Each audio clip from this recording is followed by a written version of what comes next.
Hey guys, welcome back to the channel. In this story, Naruto is a one-man team. After graduating from the academy, Naruto starts to reveal his true self.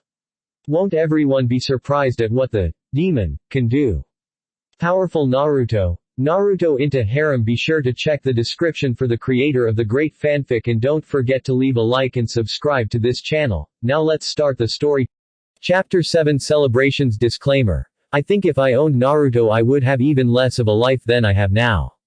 It had been a close call the previous night. As it was, everyone was walking on eggshells in the house. Kakashi went over the events in his head, wondering how he could have let it get so out of hand. He remembered himself yelling at his students when a chair clattered to the floor. Then all hell broke loose. Flashback: next thing he knew, Tsunami was screaming and he was watching Sasuke plunge a table knife into Naruto's chest. It was obvious that Sasuke was after Haku since he was still grinning into her eyes as he felt the blade sink deeper. Unfortunately for him, it was Naruto whose eyes he was now looking into, and fortunately for Naruto it could have been worse. Naruto, knowing he had no time to turn and block the Avenger, managed to pull off a kawarimi with Haku just before Sasuke struck. As soon as he realized he'd stabbed the wrong target, he tried to pull the knife back out but was stopped as Naruto grabbed his wrist. Red chakra seemed to swirl around the two boys before Naruto punched Sasuke in the face hard enough to send him crashing through the front door. Naruto stalked out of the house after his target with a pissed-off look on his face as he pulled the blade from his chest and threw it towards Sakura. It sank halfway into the beam beside her head, barely managing to nick her ear. Kakashi was the only one that seemed able to move besides Haku, who didn't even look fazed by the evil aura in the area. He didn't think, he just acted as he dove out of the door and stood between the predator and his prey. Naruto, you have to calm down. You are going to lose control. The blonde looked at him with slitted red eyes, his gritted teeth showing two long canines through his sneer. Naruto. It was no good, the boy just walked towards him. Naruto stopped suddenly as two arms wrapped around him from behind. He took another step forward, dragging his captor another foot. A brunette head of hair rested on his shoulder as Haku whispered something into his ear. He shook his head and took another step. The arms gripped him tighter, making him falter. He no longer moved forward, but the oppressive aura was still there and he was still snarling at Sasuke. The Uchiha was starting to regret his decision as he desperately tried to crawl backwards until he found himself against a tree, leaving an odd wet trail behind on the ground. Haku was still talking into Naruto's ear and Kakashi could see his eyelids start drooping and the oppressive aura slowly dissipated from the air. After another minute it had lessened considerably, to the point that Kakashi walked cautiously up to him and tried calming him down as much as possible, but when he got close enough that he was just about to hear what Haku was telling him, Naruto suddenly dropped over unconscious, with Haku's hold being the only thing keeping him from slamming into the ground. Kakashi sighed in relief. That was one thing he didn't want to see on this mission or any other point in his life for that matter. He turned his attention back to his student, who was pale white from fear. Kakashi didn't even spare the boy words as he knocked him out and tied him up before dragging him inside, not caring anymore what the council did because of the injured remnant. In the kitchen he saw Tsunami unconscious in Tezuna's arms from fear, while the man himself was deathly pale. Kiba was flat against the wall farthest from the door with Akamaru under his jacket whimpering, but they were both recovering. Sakura on the other hand was unconscious like Tsunami, but unlike her no one had bothered to catch the pinkett.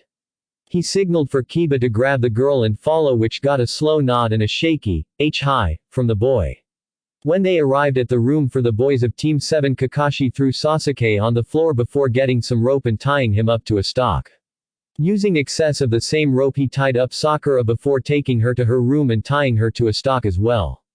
Each stalk was nothing more than a couple boards of wood that would make it impossible for either to get out of the room quickly, if at all. Each arm was bound to one side of the horizontal post with the hands bound as well, so they were unusable. One leg was bound to the vertical post while the other was securely tied to a rafter to keep them from going too far without a chaperone. They could move around a little, but with their chakra suppression seals back in place they were even less than a threat than before. Shutting the door as he walked out, he found Kiba waiting for him in the hall, trying to calm a still slightly whimpering Akamaru. Kakashi-sensei, what was that? Don't worry about it. Try to get some sleep. We have a lot of work tomorrow. A pained groan made him turn towards his room for a moment. Hi, and sensei, thank you. Hi. Kiba went back into his room while Kakashi tried not to cringe as another groan traveled down the hall. Heading downstairs, he barely hit the first floor before Tsunami was in front of him, grabbing his vest. Is he alright? Should we get a doctor? How is Haku? It amazed him that even though she had fainted from sheer terror from the aura the boy put out, she was still concerned for him. He'll be fine. He heals quickly. Are you two alright though? That must have been a bit of a shock. We'll be fine. Inari just thought it was a nightmare.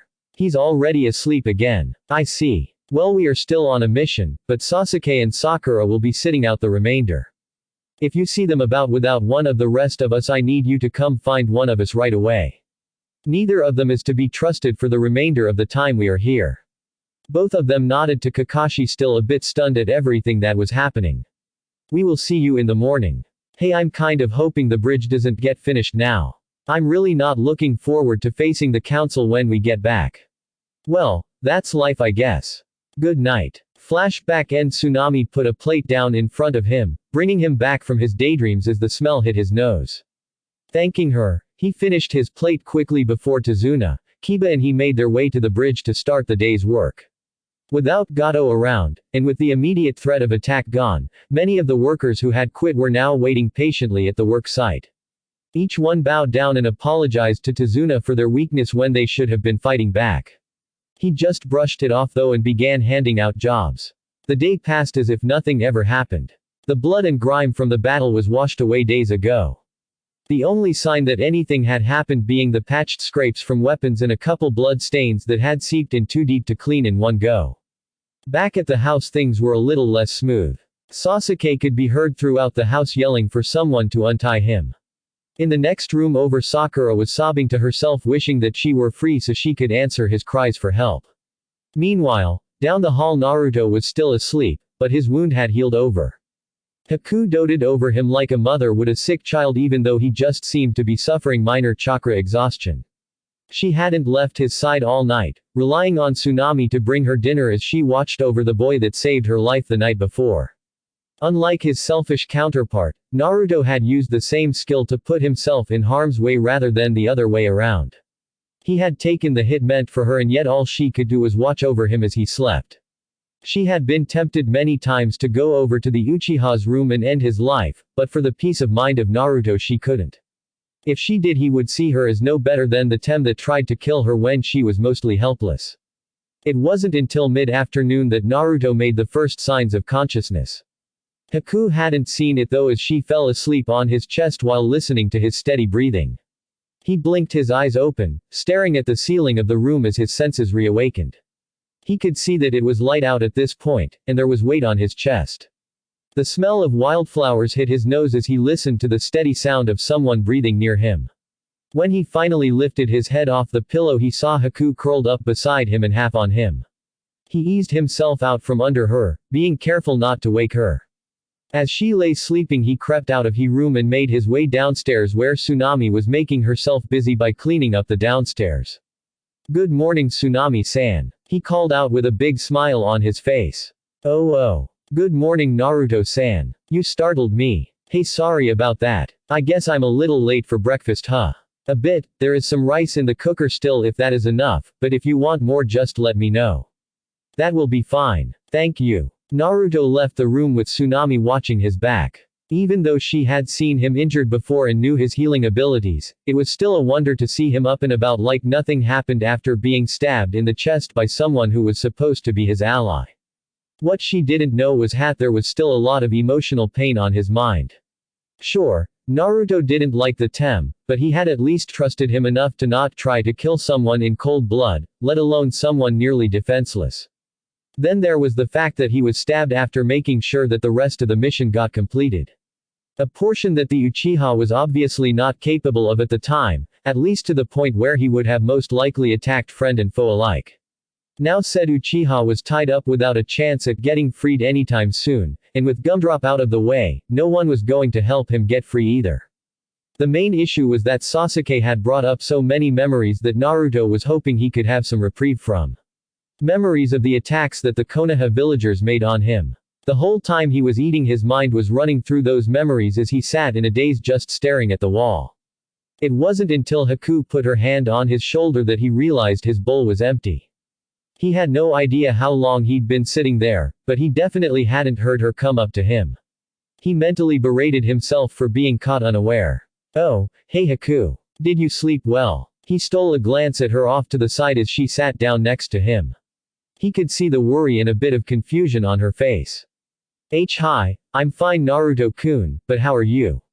You got stabbed in the chest yesterday, then you seemed to have lost it and went after the Uchiha. To be honest, you scared everyone in the house, probably everyone in the neighborhood too with the amount of killing intent you were putting out. Haku was looking very uncomfortable by this point. He had scared all of them last night, that much was true, but what bothered her was the pure primal feeling that was sent out. She had felt killing intent before, many times, but she had never felt it so raw, and that was just the overflow. She didn't even want to think about what was aimed at Sasuke. Don't worry about my injuries. I heal quickly, always have. Consider it a gift from a friend of mine. Along with rapid healing, I also have heightened senses, and though I've been to the hospital numerous times, I've never actually been sick a day in my life. I know what you're thinking and know it's not really a bloodline. I can't tell you exactly what it is though. I'm just not comfortable sharing that information yet. Apparently Haku wasn't going to push the matter as they sat there in silence for a while, just taking comfort in the company of someone who seemed to understand them. After a couple hours of general chatting, when a topic popped into their heads, the pair turned towards the door when they heard the knob turn. They were greeted by the sight of the bridge crew making their way home for the day. You guys are early. Did you finish already? After setting his safety helmet on a stand near the door, Tazuna turned towards the pair with a wide smile.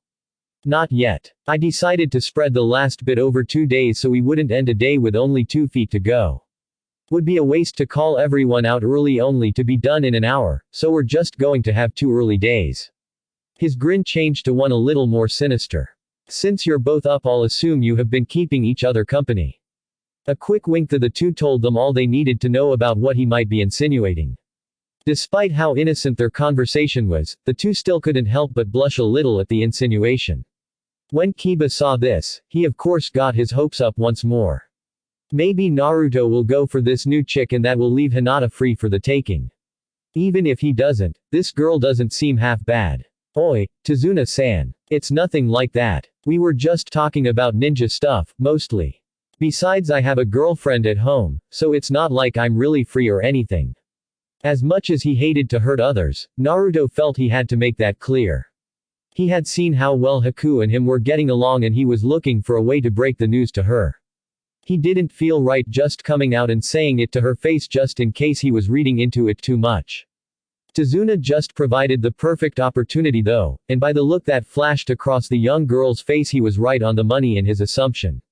Haku had quieted down considerably on the outside, but on the inside she was in utter turmoil. She was wondering if all the nice things Naruto said to her and did for her was just that. He had saved her from a life where she was more or less a slave, and he had saved her life from his own comrade. Was he just a naturally overly nice guy? Not many people in their line of work would go so far as though throw themselves in the line of fire for the sake of someone they just recently met. By the time dinner came, her mind was utter chaos. She hadn't even realized that everyone was sitting around the table chatting while she debated with herself inside her head. As Tsunami once again began to pass the food around, Haku found herself not having much of an appetite. Instead of digging in, she opted to take a bowl of rice for herself, and feed the two upstairs. Kakashi and Naruto both told her to be careful as she walked away with a food-laden tray. She decided to get the worst of the two out of the way first, and went into where Sasuke was bound. Upon opening the door, she couldn't help but laugh at the Avenger as he glared at her. She had a feeling that it wouldn't have mattered who walked into the room at that time, anyone would have gotten the same glare. Unfortunately for him, it came out as little more than a child's futile attempt to stare down their parent. Being hopelessly bound to a beam will do that, but she still gave him a B for effort. So the serving bitch came at last. How about loosening these ropes and I show you how to truly serve an Uchiha? It's somewhat of a tradition for us to take strong women as our own, as they provide strong offspring. His smirk alone sickened her, but the offer he suggested actually made her retch much to his annoyance. What? Does the thought of being bred sicken you? Don't worry then, because once word spreads that you turned away an Uchiha no one will want you anyway. I would rather live my life alone and locked in a cave than spend one day under the name Uchiha. Do not think you can threaten me into anything. I have lived my life and grown stronger because of threats many times worse than anything you can dream up. Besides, wouldn't it be beside the point, dear Uchiha, to wed someone stronger than yourself? It was an unnecessary retort she knew, but she just couldn't help herself. His yells ran through the room until he had to stop from lack of breath. As he sat there breathing hard and glaring at her more, she got to her real reason for being there. Now if you're a good boy and quiet down, I will feed you. Know that I won't enjoy this, so if you don't behave I have no qualms about leaving the food here for you to figure out a way to eat it. She set the tray down and picked up one of the food items before offering it to him. He begrudgingly ate it as he knew she had no reason not to make good on her threat. He may be the last Uchiha in Konoha, but they weren't in Konoha. They were alone, in a room, in Wave. So, what is the real reason you're here? If you despise me as much as you say you do, then you wouldn't be here right now unless you had a reason for doing so. Sasuke said between bites. As Haku shoved another portion of food in his mouth, she sighed.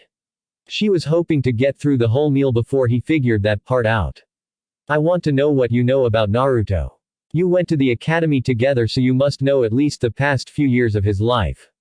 HMPH. I don't know why you're so interested in that doby, but fine, I'll shatter this illusion you have about him. He was the dead last in class. He did poorly in every subject there was. He couldn't even do a simple bunshin and made a barely passable henge. His test grades hovered around barely passing, and his practical skills with weapons and taijutsu and projectiles were even worse. How he managed to pass I don't know, but he should have quit trying to be a ninja. What about his life outside of school? What, do you think I was all buddy-buddy with him? I'm one of the elite in Konoha. I wouldn't associate with his kind of trash for anything. Nor would any self-respecting person. And yet he has outperformed you on every task so far this mission. This only served in earning her another string of curses, but she had learned all she was going to from him.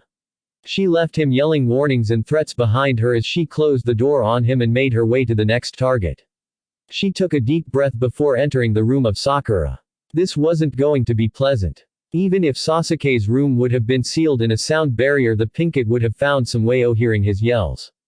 As it was, she opened the door and steeled herself as the expected wall of noise hit her.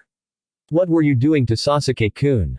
You were torturing him, weren't you, you bitch?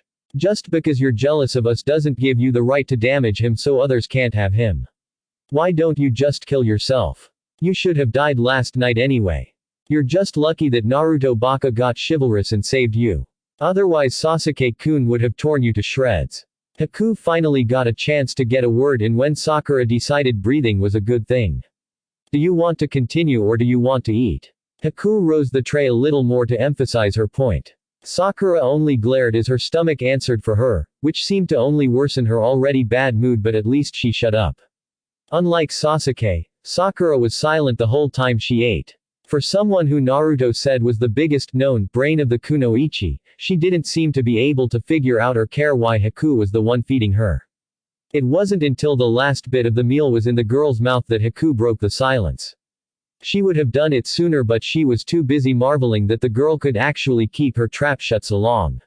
Sakura, I want you to tell me what Naruto was like back in the academy, and if possible, before that. Huh? Why would you want to know about a loser like him? Wouldn't you rather talk about Sasuke-kun? He's so much better than that Baka. Sasuke-kun was the rookie of the year and he. Sakura began as her eyes filled with dreamy stars. I don't care about the Uchiha.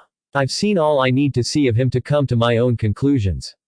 The one I want to know more about is Naruto. Sasuke told me he was the dead last in your class, but everything I've seen so far from him shows otherwise. Was he really dead last, or is the Uchiha just trying to smear his name more? That Baka should have just quit his first year. We could tell already that he was no good as a potential ninja. He slept more in class than he was awake, and that's when he actually showed up. He was lucky he didn't stab himself with his own kunai, and he should have just forfeit his taijutsu matches. Dead last was too high of a title for him. He should have been considered a hopeless case and kicked out. Not to mention how he was always trying to get a date from me. As if he could even compare to Sasuke-kun. Sakura seemed to scoff after every sentence like everything she said was common knowledge. Yet the Hokage saw fit to send him to help you here. I don't know what Hokage-sama was thinking when he approved of that. As if Naruto could help us do a mission that even Sasuke-kun was struggling with. Haku didn't know whether to slap the girl or laugh in her face. The way her head, hands and feet were bobbing around so animatedly, despite how secure her bindings were, made it look like all the suspended movement from her limbs was being channeled to her only movable parts. After taking a moment to let all the information Sakura gave her mingle with that of the Uchiha, she found herself no closer to finding out Naruto's real past. His own village saw him as less skilled than he actually was, that much was certain, but what his true skill was, and why he was hiding it was still beyond her grasp. Realizing that she was no closer to solving her puzzle, she decided to part with her view on the situation as a third party despite the obvious reaction she would get. Well, from what I have seen so far, your little boy toy seems to be the refuse of the class. He was scared to death on his first encounter with Zabuza. Then on the bridge he not only lost his fight against me, but also sacrificed his own teammate to save his own skin. Now I may have had my memory modified for a while, but I still know that it's supposed to work the other way around. Naruto showed that perfectly yesterday when he let himself be hit to save me. Furthermore, he took out 2 missing nin that were listed in the bingo book, by himself. Then he figured out that my memory was modified and was able to gain enough of my trust to counter it. He's shown more strength in both skill and perception than you seem to have in your whole team. Kakashi realizes this, as does the mutt to an extent. She could see Sakura stewing more and more as she spoke. Well, I've been here since the start of this mission and I can tell you that Naruto Baka never could have done what Sasuke did. When those demon brothers attacked us and made it look like they killed Kakashi-sensei, Sasuke didn't even flinch. He took on those 2 Chunin while Kiba and I protected Tazuna. Naruto Baka would have probably frozen up or curled up into a ball and cried. Sakura put a smug smirk on her face, daring the other girl to make a comeback. She didn't have to wait long. I was there also, with Zabuza, Kafu and Tamatsu while your team was dealing with the demon brothers. They were sent out to test your strengths, and I must say they were rather unimpressive. We saw how your pathetic Uchiha was only able to hinder them slightly by taking away their connection. That really was a bad choice anyway. As long as that chain connected them they had a limited range of movement. With the chain snapped they were then able to attack from any direction they wanted.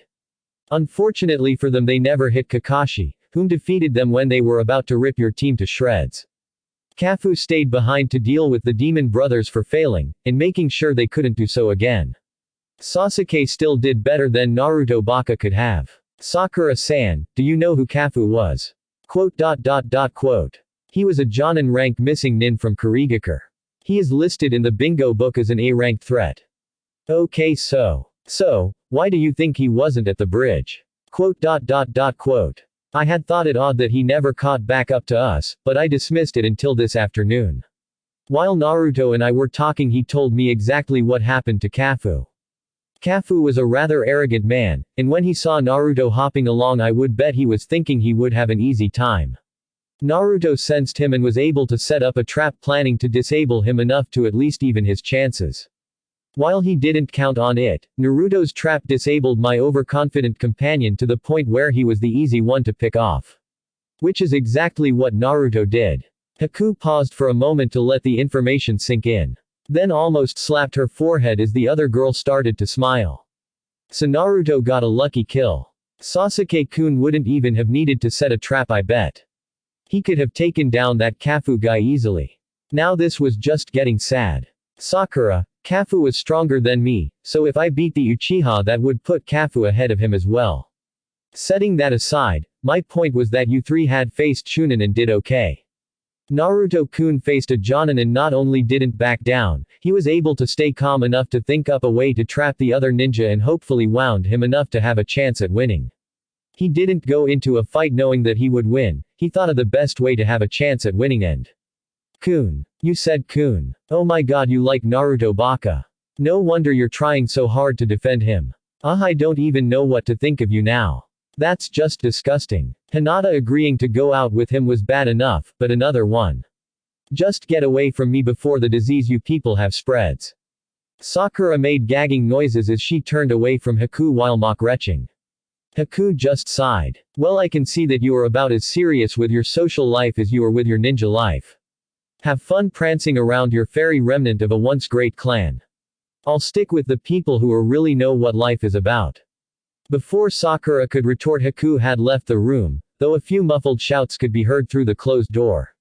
There was no doubt that Sasuke didn't have the same sonic hearing for her screeching that she had for his quietest whispers. She just shook her head as she made her way down to the dining room and handed the empty, or partially so, dishes to Tsunami for her to wash. Oh, is someone not hungry? Tsunami looked from one of the half-full bowls to Haku. We'll just say that the last Uchiha isn't as smart as the Banshee when it comes to eating before pissing off the person feeding you. Tsunami just nodded before taking the dishes to the kitchen to wash them off as Haku took a seat at the table again. So what are we planning for tomorrow? Kakashi stared at her for a moment, trying to comprehend what she was asking. Well, since you aren't a ninja of Konoha, I don't really have a say in what you do, so you can do whatever you like. I do ask that you return with us to Konoha peacefully since, although you were under a mind-altering seal at the time, you still did attack us. You may have to be questioned and it would help prove my report. Naruto looked worried for a moment, then determined. If she goes with my protection. Since I am the one that reversed the seal, then I will take responsibility. Agreed. Kiba finally saw a chance to throw his weight around as a member of a clan. Hold on, Kakashi-sensei. Since Sasuke and I belong to a clan, shouldn't one of us be responsible for bringing in someone with a Kekkei Genkei? Naruto is only a genin and has no clan status, so it would be inappropriate for someone of his position to bring in a fugitive. Kiba smiled and gave himself a pat on the back.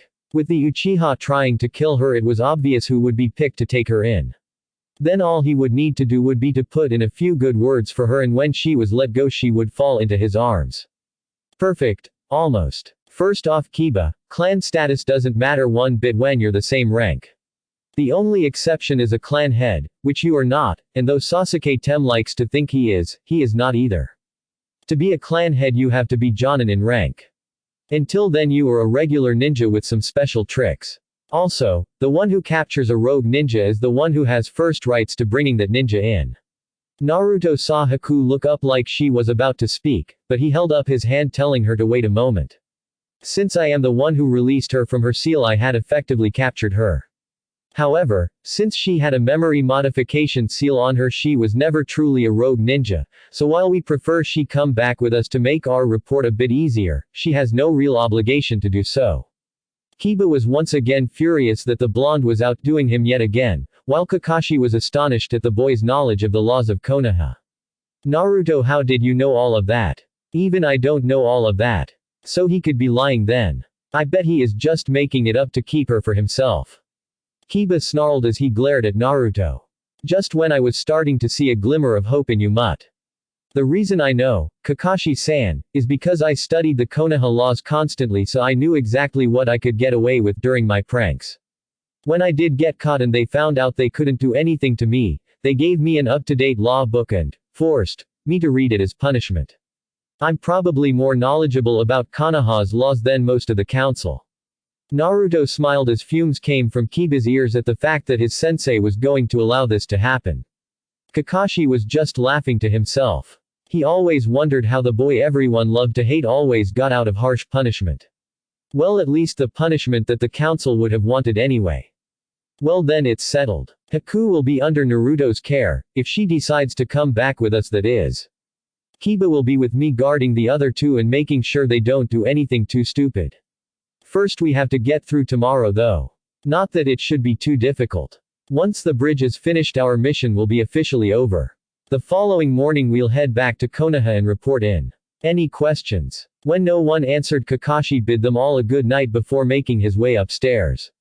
After which Tazuna, Inari and Tsunami left to turn in for the night as well. With Kiba, Haku and Naruto now left alone, the tension was palpable. Kiba had his yearning to prove he was top dog over Naruto in front of Haku, and Haku with her mixed up feelings for the blonde was trying to think of what to do. Meanwhile, the target for both of their conflicts seemed to be oblivious to it all as he brought out a small scroll and began to read.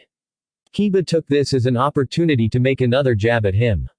Hey Dobi, you're turning out to be more of a bookworm than Sakura. Keep reading all those scrolls and I'm sure you'll both be huffing and puffing at the back of the line together.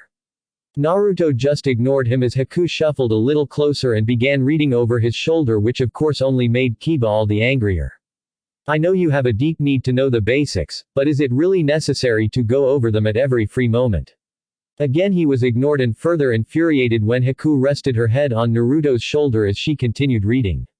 Hey, listen to me when I'm talking to you, you worthless piece of trash.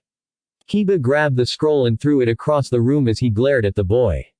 What he didn't expect was to see two sets of eyes glaring back at him. Kiba, I suggest you go get some sleep to cool off your temper before you do something you will regret. His voice was calm yet cold as ice as the words slipped from Naruto's mouth. The hidden threat so well underlined that it sent a chill down Haku's spine, making her shiver, but grin. Don't think you can scare me off. I'll prove I'm your better soon enough, and I hope you're here to see it when it happens, Haku-chan. I want you to see me rub his face in the mud. Then you'll know what true strength is. Haku rose an eyebrow at the boy. Please don't call me Chan, Kiba-san. We do not know each other well enough for that familiarity. Kiba, being his oh so suave self, couldn't help but take an opportunity when one presented itself. Well, we can change that right now if you'd like. I am always more than willing to become more familiar with any specimen as gifted as yourself. He began to strut his way around the table towards her seat, but was stopped before he made it halfway. With a bored tone, Naruto addressed Kiba without even looking at him as he picked his scroll up off the floor. And that, Kiba-san, is why you will not have a specimen as gifted as her. I told you before that women are not objects. They are not here just to please you, or for you to parade around and show off. Believe it or not, they do have brains and souls inside that flesh that you seem so attracted to. Maybe once you are able to see past that, you will actually be able to find someone who will see you as more than a dog of men. As if to pour salt into an open wound, Haku leaned into him more. Well said, Naruto-kun. I only say what I feel is true, Haku-chan. Just who does he think he is? That should be me she's cuddling into. Kiba was mentally ready to rip out someone's throat, but was only able to grab at straws as he knew this wasn't a time that he could take on the blonde. So it's fine for you two to be that familiar, but not me. What's so special about him? Well, for starters, he's respectful.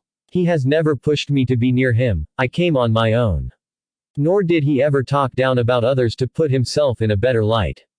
Jumping in and taking a knife to the chest for someone without expecting anything in return never hurts either. She felt bad that she got such a nice feeling from such a horrible event, but it was still a precious memory. Something that she found she had very few of in her newly recovered memory. Fine, say he's nice. I can be nice too. How about I be nice right now? Nice enough to tell you that he already has a girl back home. A girl that he asked out and claims to have feelings for. What do you think of your little two-timer now? Again his smirk was forced to fade as both his targets started to laugh. I already know about Hinata. He told me when we started getting close that he already had someone in his life that he thought of that way. I wouldn't dare to come between him and another girl just to get my way. Besides, anyone who stood next to him through what he's been through deserves his attention. I only wish that I'd been there alongside her to show him there were people that cared. She began to sound a little depressed at the end, so Naruto put his arm around her to soothe her a little, but looked on a little confused when she got an evil-looking glint in her eyes. Besides, maybe Hinata will be nice and let me share him. Naruto may be a gentleman, but he is still a man, so even he managed to get lost in a daze at the comment while Kiba had a nosebleed and was in his own world. Haku just laughed at the two of them as she got up and went to bed, leaving the two boys in their zoned-out state. Naruto was stuck trying to figure out just what the girl meant. It was possible that she just meant him dating both her and Hinata. After all, they were still kids. If not mentally, then definitely physically. Something in the way she said it though seemed to hint at something more, and that made him slightly uncomfortable. Kiba on the other hand was trying to imagine what it would be like having two women. Since all the couples around Konoha were just that, couples. Two people together, no more, no less, unless they were single of course. To imagine something more drew on all new fantasies in his head. The possibility of having his own little pack was too much for him as he slumped into a chair just before passing out. To Naruto's credit, he was still conscious, but was still mulling things over in his head as he stood and went to his futon. Never paying attention to his surroundings or the Cheshire-like eyes that followed him as he settled in for the night. Back in Konoha, a lavender-eyed heiress was getting ready to turn in as well. As she lay down, she took out a picture from under her pillow. The picture was of her and Naruto that he had insisted they get taken one day. He stood tall and proud with an arm around her as she stood with her head slightly hunched, poking her fingers together and trying to fight down a blush. As she stared at the picture, thinking of her love before falling asleep, she got a bit of a shiver down her spine. It wasn't an unpleasant shiver though. More of a premonition that a change was coming. She shook it off as being nervous. Naruto had been gone far too long for her liking, and she fretted all the more when she found out where he was from the Hokage. Flashback. Congratulations for yet another completed mission, Team 8. Being as it is so late, we will be stopping non-urgent missions for the day. You are dismissed. Once Sarutobi was finished talking, Team 8 began to file out the door as he got back to his work. All but one anyway. Anyo, H. Hokage-sama. He looked up from his papers once more and smiled at the young Hyuga. What can I do for you, Hinata? Anyo, I was wondering where Naruto-kun went, and when he'll be back. She poked her fingers together as she shuffled her feet. He was sent out on a mission as backup. He was the only one we had at the time that was available. He was assigned to back up Team 7 on their mission to Wave. They encountered some unexpected resistance that rose the difficulty of their mission, however it was nothing to be too worried about. If anything, he'll have to help with some bandits and maybe a low-ranking ninja. I've heard no news from them after Kakashi's initial report that the mission rank would need to be increased, but that is nothing abnormal for him. It usually means that everything is going fine. That or he got into trouble fast and somehow found himself unable to report in for some time and just forgot after a while. It wouldn't be the first time, but I really doubt they would have gotten into much trouble protecting one old man building a bridge, so don't think on it too much. He should be back soon enough. He gave her another reassuring smile as he motioned her towards the door where her sensei was waiting with the door opened and a matching smile on her face. Thank you, Hokage-sama. Hinata bowed to the man before turning to leave, not noticing the concerned glance that Kurenai threw to the old man, nor the tired one he sent back. Flashback end. Hinata blushed as she kissed the picture. I'll see you soon, my Naruto-kun. Then we'll have our picnic like we said we would. Smiling, she hid the picture again before closing her eyes and waiting for sleep to claim her. Her dreams that night would be filled with visions of her returning prince. The next morning proved eventful for at least those in Wave. Kiba and a still bound, and now gagged Sasuke woke up as their sensei opened the door to leave the room. They both exchanged a look that was only silently asking the other, why was he in here?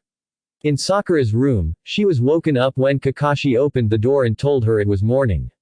She let out some muffled noises that probably would have been along the lines of a sarcastic, oh goody, had she not been gagged as well. Kakashi had decided the gags were needed when the two kept him awake the previous night. Granted, he would wake if a mouse tiptoed across the floor in the kitchen due to his Anbu training, but he didn't need them to help the matters. At the last room, the one that was supposed to be his alone, but due to trust issues now had two other occupants, he didn't bother entering. Instead, choosing to knock on the door. The surprised yell from inside was enough to let him know its occupants would be awake. He laughed as he calmly walked back down the hall towards the stairs with his nose stuck in his little orange book. Inside that room though, one genin was sitting up frozen as his current predicament hit his senses. At first he was going to tell Kakashi that he was getting up, but then his senses kicked in.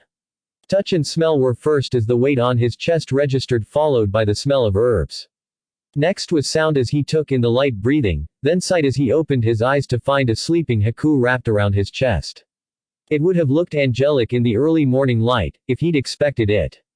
As it was though he tensed and freaked out. What the hell? As though she'd just been gently shaken awake, Haku slowly stretched before looking up at him and smiling. Good morning, Naruto-kun. Then she snuggled back into his chest and closed her eyes again, but was denied any extra sleep. No. No, no, no, no. No good morning. Why are you in my futon? Naruto was trying to pry himself out from Haku's grip while wiggling out of the futon at the same time. Eventually he was successful and was able to look back down to a pouting Haku, almost fainting at the sight.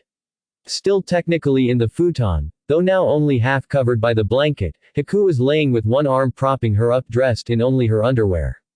Again Naruto proved that he was male as he blushed deeply and turned away from the sight. Please put some clothes on at least Haku-chan. We're a bit too young to be sleeping together like that. Not to mention, as I told you before, I'm already with Hinata-chan. He heard the sound of rustling cloth and prayed that it was clothes being put on. Haku walked up behind him and tossed her arms around him again, bringing her mouth close to his ear. And as I told you, I wouldn't mind sharing. She kissed his cheek and giggled as she walked out of the room, leaving a stunned and rooted blonde trying to process what just happened. He may have known that Hinata liked him, and was now willing to pursue her, but he never got experience with a female actively pursuing him.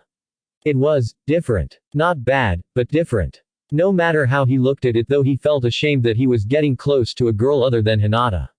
He felt like he was betraying her. Now he had another worry set on his shoulders.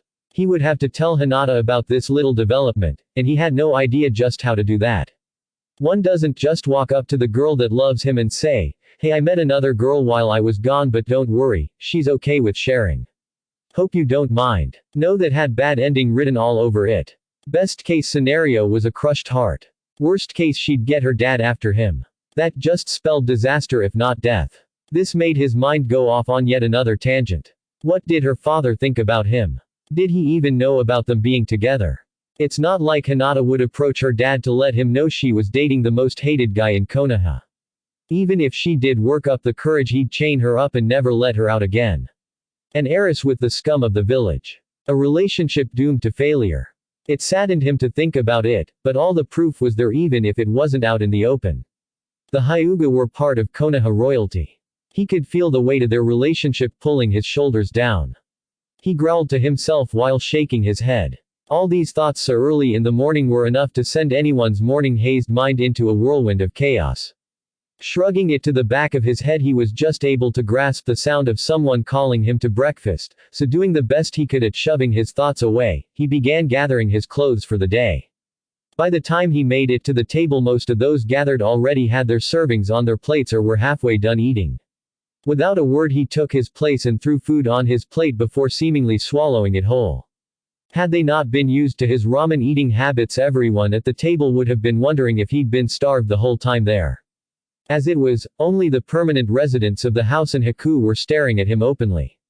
They were only able to snap out of their gaze when he turned to them and, with a half-full mouth, asked, "What?" while shrugging his shoulders and continuing his feeding frenzy. When they had all finished their breakfast, Kakashi sent Naruto as Tezuna's bodyguard, thus leaving himself and Kiba to guard the house. Since the threat of Gato was now done with, they would only need to worry about stray bandits. The most likely target would be Tezuna's family, as any possible attackers would want to ransom them if given the chance, since the ideal place for Tezuna's guards would be at his side. He would have included Haku in the plans, but by the way she stayed glued to Naruto's side, and seemed to want to be distanced from Kiba, if her glares at his ogling were any indication, it was obvious where she would be going. As the small crew stepped out of the house, Naruto snapped his fingers as though just now remembering something. Before his two companions could ask, he had a small army of clones appear. The copies nodded to the original before sprinting off into the forest. What was that all about? Tezuna gave Naruto a contemplating gaze, trying to figure out what the boy was up to. His questioning look was doubled on Haku's face as she was pondering the same thing. Oh, they are just doing clean up. When we had that little battle, we never went back to take care of the mess we made. I doubt the citizens of Wave would want to stumble upon what we left behind, or have their children get their hands on the amount of sharp objects we left there. Besides, never know where you'll find something useful, and if it's used but still usable, then it's still worth saving. Naruto explained. So you're like a kleptomaniac then? No, I actually collect things that could be of use later.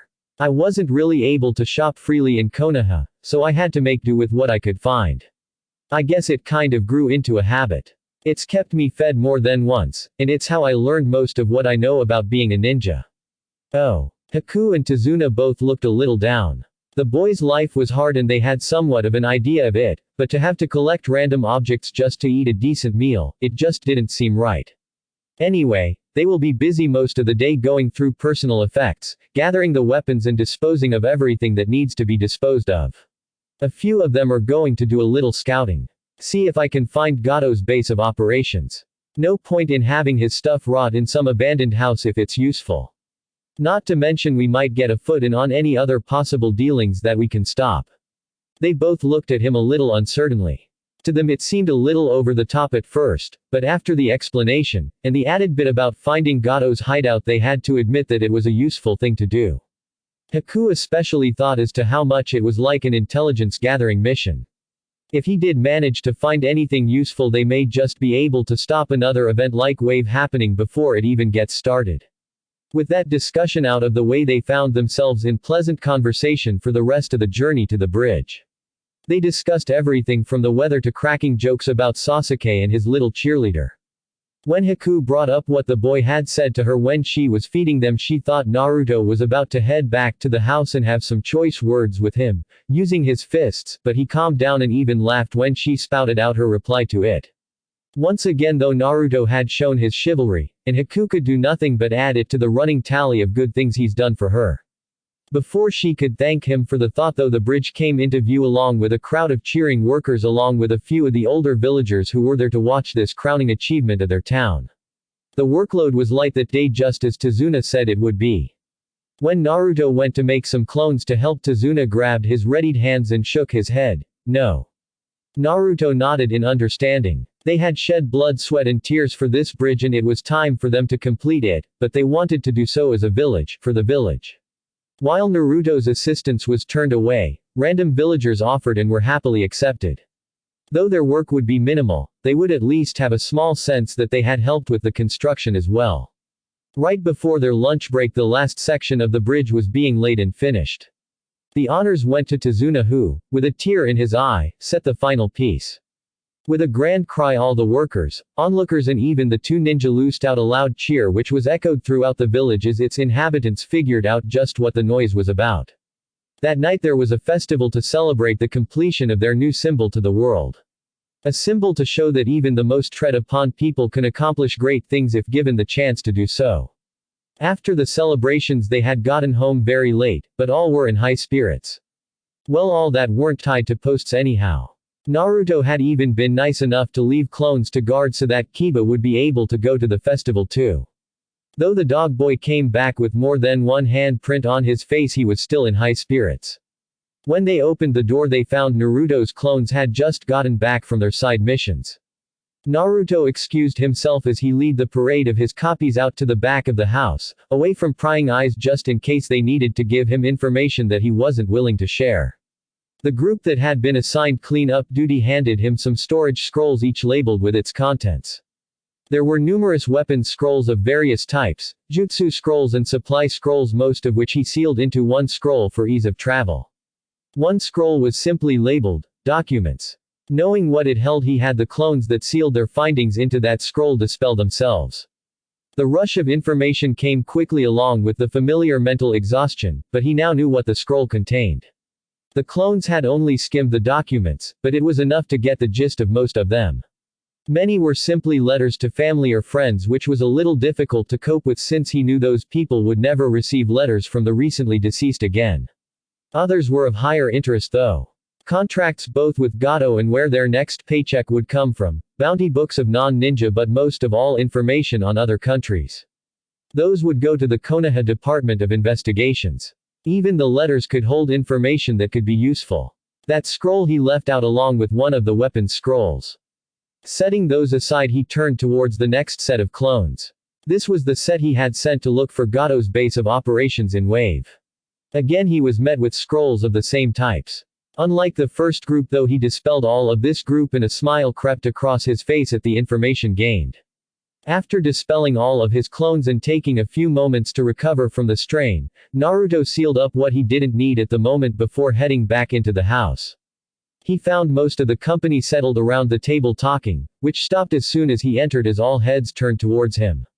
What? Naruto smiled and scratched the back of his head as though nothing was out of the ordinary. Kakashi was the first to speak up, beating Kiba by seconds as the boy's mouth opened just as Kakashi's first words spilled out. Did you find out anything useful, Naruto?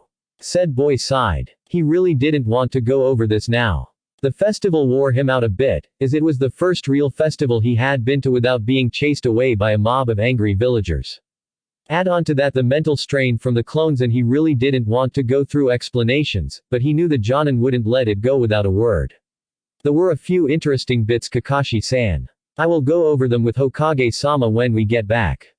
Until then they are not meant to be shared here. Kakashi caught the quick glance around the house that Naruto made and made a slight nod in acceptance.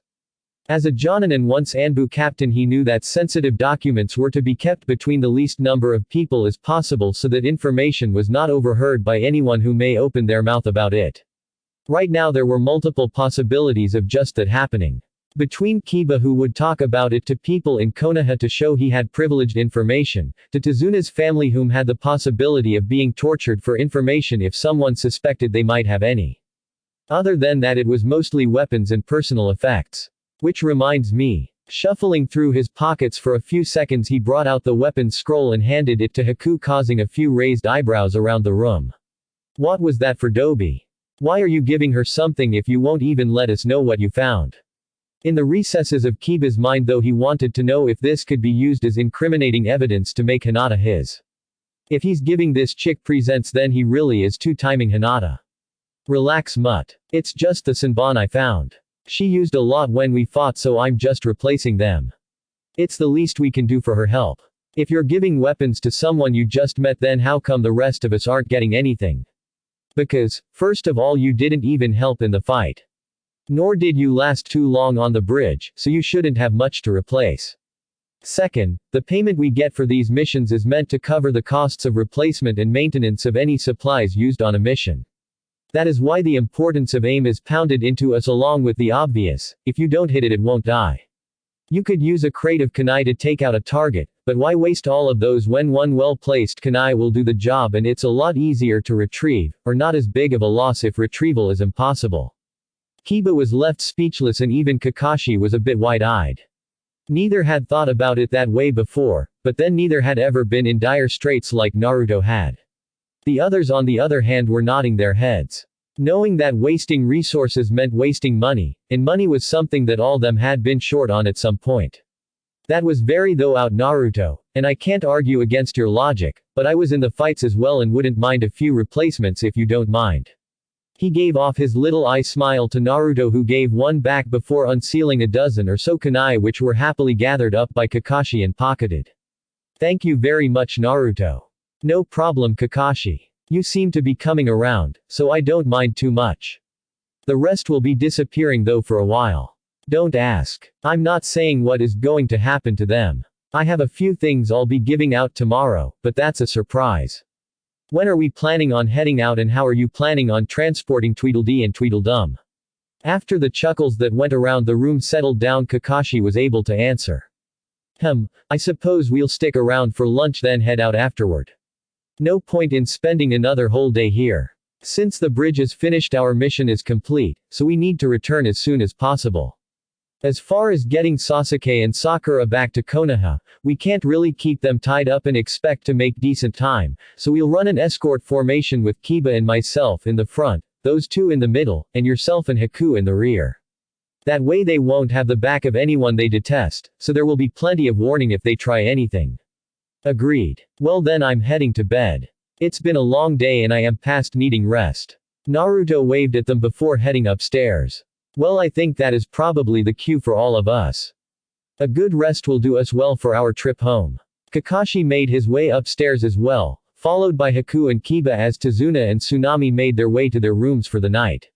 At the end of the bridge stood almost all of the town's inhabitants. The only ones that weren't there were those that were too injured to move from the bridge battle, or those caring for them. The crowd was massive, as even those made homeless during Gato's reign were there to cheer on their heroes. The Konoha shinobi waded their way through the swarm on their way home, shaking hands and throwing smiles to the grateful citizens of Wave. Though they hadn't done much, Sasuke and Sakura were nonetheless basking in the glory of the cheers. None of which were aimed at them, but it didn't matter, as in their own heads the cheers were only for them. As they finally made it to the bridge's surface, they faced their hosts for their stay. They had never seen Tazuna, Tsunami and especially Inari so happy. All eyes were on them as they exchanged their farewells, shaking hands and in some cases hugging. Kakashi-san, we were privileged that it was Konoha that we decided to call on for this task. Nothing can repay what you have done for us, but we will work hard to make up for the misinformation that I was forced to give to initiate this mission. I pray that in the future we will have nothing but good relations with your village. Tazuna bowed low to the ninja, something that no one could recall seeing him do to anyone before. Then to further their surprise he bowed again to Naruto. Without your assistance Naruto-san, I doubt we would have gotten away as unscathed as we did. Going so far as to release a person damned to a life not their own was above and beyond what you were here to do. The compassion and determination you have shown us will stay with us for as long as we can remember. We thank you. We thank all of you. A loud cheer was sent into the cloudless sky as the gathering erupted. Naruto and Kakashi bowed in embarrassment at being praised as such while Haku looked at them with pride. Though they hadn't thanked her personally, it didn't matter. Having her life back was reward enough. The other three ninja however were beyond smug as they soaked in more praise not directed towards them. Sasuke simply waited for his turn to be praised, something he would be waiting for indefinitely. As the crowd died down, another Naruto appeared and whispered in the original's ear before dashing off again as Naruto smiled and motioned Tazuna to the side. They were given curious glances from everyone as Naruto whispered to the old bridge builder. They couldn't tell what he was saying due to the hand concealing his mouth, but whatever it was caused Tazuna to suddenly drop to his knees and bow with his head to the ground towards the blonde. Had he not been crying he would have been yelling out his thanks, but as it were they could only hear his sobbing thank yous as Naruto hoisted him back to his feet and whispered into his ear again. Tazuna gave a small nod as he wiped his eyes before rejoining the crowd. Gathering himself he stood tall once more before calling out to the crowd. Let's make sure all the elemental nations can hear our cries so they know just what Konoha has done for us. With a noise that rivaled an erupting volcano the troop of ninja were off, waving back as they shot off across the bridge that they had protected with their lives, and the country that would forever be in their debt. Tsunami leaned over to her father. What did he say, Dad? I've never seen you both let alone sink to your knees to anyone. Let's just say our life is about to get a lot better. He said as he hugged her and Inari closer to him. Then louder, all of our lives are going to get a lot better. Inari looked up at his grandfather and saw the tears in his eyes. He silently thanked the blonde for whatever the shinobi could have said to make the man that happy. Grandpa, what are we going to name it? The bridge. What are we going to name the bridge? Everyone leaned in closer, waiting to hear the creation's name. I hadn't really thought of one. The ground shook from the number of faceplants made by the crowd. Nay, Grandpa. How about the Great Naruto Bridge? Once the roar of the crowd died down, Tazuna was finally able to speak over the low murmurs. I think that would be an excellent name, Inari. Not to mention I would probably be beaten to a pulp if I didn't name it that after all that boy has done for us. It is fitting though. A bridge that is powerful enough to be unstoppable, yet gentle enough to help anyone in need of it. Now, before we celebrate too much, we'll need something to celebrate with. Getting confused looks from the villagers, he could only smile as he thought of the surprise they were all about to receive. Follow me and you'll soon find out just how much that young man has saved us. 15 minutes later they all stood in front of Tazuna's house, or as close as they could get to it. There spread out before them were rows of packages each with a name attached to it. Tazuna instructed everyone to stand in front of the package with their name on it. When everyone was organized, yet still confused, he instructed them to open their respective bundles. What they found was an accounting of every coin they had lost to Gato and his men. All of it was carefully tallied and accounted for. Along with that, those that had lost homes found the deeds to them amongst the logs. Aside from the money and deeds there were various food items, more than most of the families had seen in years, and enough to last them until they could set their trade routes back up. Upon seeing the bounty many collapsed in heaps with joyful tears leaking all over the ground. As the people looked over their regained property, Tazuna stood up on his porch and looked out over the gathering. He cleared his throat loudly, gaining the attention of those close. As people realized those nearest them had turned their attention elsewhere, they too turned their focus to the man. A wave of silence went through the crowd as each and every face was now focused on the bridge builder. A note was left along with this great gift. I would like to let you all hear it now. To the renewed country of Wave, amongst these bundles you will find the wealth that you have lost over these past years under Gato's iron fist. The money is now returned to its rightful owners, and for those that were not able to come today I ask you to do what you can to get their portions to them. I was never given a chance to prove myself, and yours was forcefully taken away from you. From a person who knows what it's like to live in oppression I give you back the life you should never have been denied. Know that no matter how bad of a disaster seems to happen in your life, there is always someone who has it worse, but there are also those who will strive to make it better. You have family here, friends. Whatever happens, do not abandon your dreams and you will be rewarded in the end. Kanahagakure no Sato PS. Don't worry about the mission payment. PPS. In the clearing to the south is a large vegetable garden that should get some more food production started for those that know how to harvest them. We should all be humbled by this act of generosity, but more than that we should be grateful that we were given a chance to start over.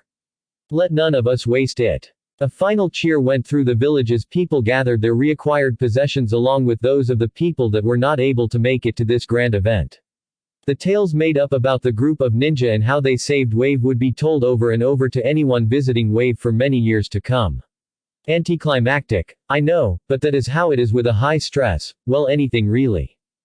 Thanks for listening. I hope you guys liked it. Don't forget to subscribe and leave a like for more what ifs and support the author. See you guys in the next video.